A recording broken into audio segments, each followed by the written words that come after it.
o silêncio na transparência do cotidiano.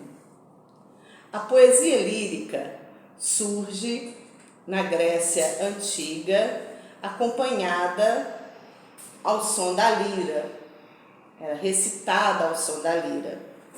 A noção de sujeito surge no mesmo período, a noção de sujeito lírico, movido pelo pensamento filosófico.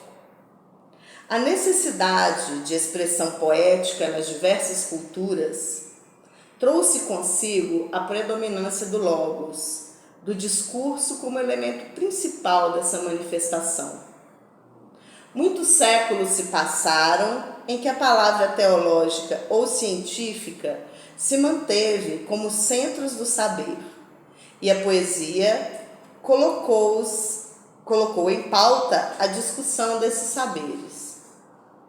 Com o advento do capitalismo industrial, os meios fabris, a exploração da mão de obra trabalhadora e toda uma ordem ruidosa de produtividade levaram os poetas a apontar a insuficiência da linguagem e, consequentemente, da palavra poética para se alcançar ou para traduzir experiências que, embora fizessem parte do cotidiano, o transcendiam, por buscarem uma visão de mundo na qual os espaços vazios significavam o inefável e o silêncio, que também estavam presentes na poesia.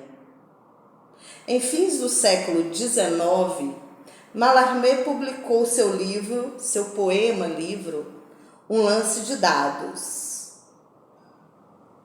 Ao romper com os poemas em versos tradicionais, o texto traz a ideia do naufrágio e do abissal.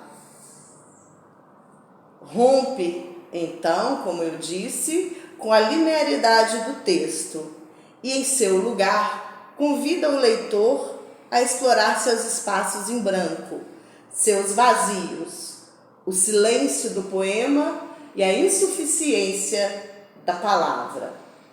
Então, aqui nós temos o poema numa edição, que foi traduzida por Augusto Haroldo de Campos e Décio Pinhatara. Então, aqui está o poema livro, um poema objeto, que, como vocês podem perceber, conjuga a linguagem e a palavra poética com seus espaços em branco, permitindo ao leitor conduzir essa leitura, seja na direção em que ele preferir, possibilitando uma plurissignificação nesse texto. Muitas foram, depois de Um Lance de Dados, as obras e os poemas que desconstruíram a linguagem, o logos, para reafirmar o seu reverso, o antilogos, o que se recusa ao discurso, o poema do murmúrio e do balbucio. É necessário salientar que experiências traumáticas como as da Segunda Guerra Mundial, com os campos de concentração nazifascistas, ou mesmo a experiência da bomba atômica, marcaram definitivamente a história da humanidade, levando os poetas a indagações acerca da utilidade da palavra poética diante de um mundo desumano e repleto de atrocidades. Talvez o calar-se seja o gesto derradeiro da poesia, seu silêncio. Sua resistência consistiria num gesto de encerrar-se em si mesma, até erguer-se novamente numa floresta de símbolos, de signos, numa linguagem cifrada, hermética, ou mesmo transmutar-se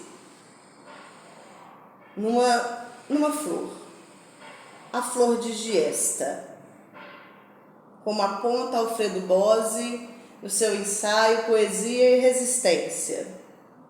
A giesta é frágil flor amarela que cresce às margens do Vesúvio.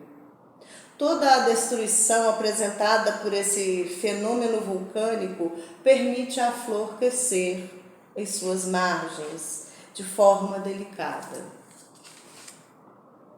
Em um mundo ruidoso, barulhento, de estímulos infindáveis, conversas, opiniões, comunicações por vezes dispensáveis, cansaços de toda ordem, movimentos de ódio nas redes sociais, preconceitos, falta um espaço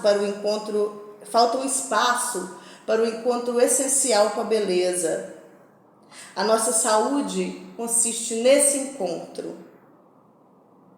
E este só é possível por meio do silêncio.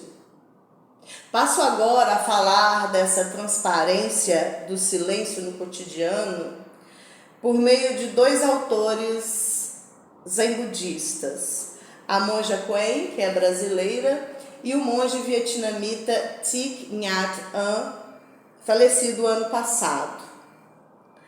Para a primeira, o mundo em que nós vivemos nos estimula e provoca o tempo todo. Trata-se de um cotidiano repleto de barulhos, de ruídos de toda ordem. Porém, tão prejudicial quanto